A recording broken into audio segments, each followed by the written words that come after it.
mas creatives, conceptualize, diba? Mas doon naman ako. Gusto natin buuin yung experience sa tao. Hindi naman tayo pwede gumawa lang ng amusement park na basta-basta lang. Hindi totoong si Daniel ang isa sa mga may-ari. Nung soft opening na yan, ito yung sa May 1. Humingi ng sorry si Daniel sa friend ko kasi nga nagalit sila na bakit ganun daw lumabas sa press na part owner siya.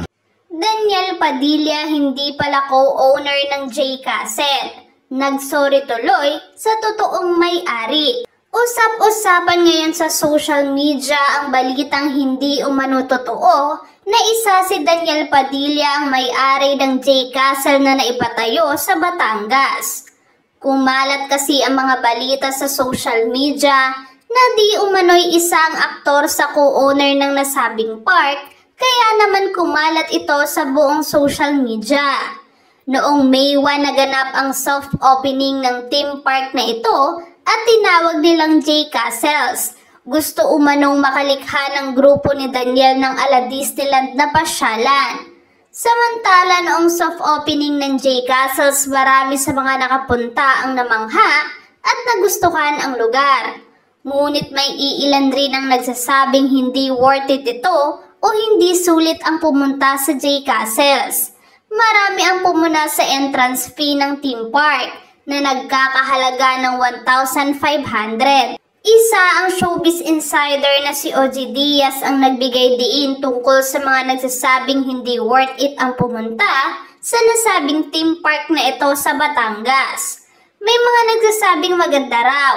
Mayroon namang nagsasabi hindi raw worth it na 1,500 bilang entrance. Nababasa ko yan kasi gustong makalikha ng grupo ni Daniel ng isang parang Disneyland siguro. Panimula ni OG Diaz. Hindi naman niya ma-achieve yung Disneyland na ang daming rides. Eto kasi mga illusion, mga magagandang ilaw. Hindi pa naman nakakapunta, nakikita lang natin sa mga kapikturan, ni OG Diaz. Sa panibagong episode naman ng programa ni OG Diaz sa kanilang YouTube channel na OG Diaz Showbiz Updates, ay nilinaw dito na hindi umano si Daniel ang isa sa may-ari nito. Pag-amin ni OG Diaz na mismong araw umano ng soft opening ng nasabing park ay agad namang humingi ng tawad si Daniel sa totoong may-ari nito. Dahil maging si Daniel Padilla di umano ay hindi alam kung saan galing ang mga balitang kumakalat sa social media na isa siya sa may-ari nito.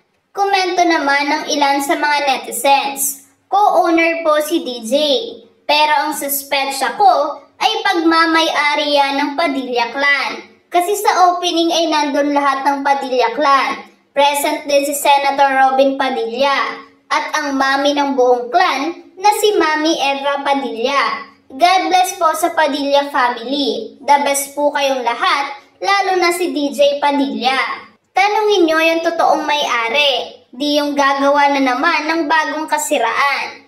Pwede na bababaan yung entrance fee? Total, hindi naman pala siya yung co-owner.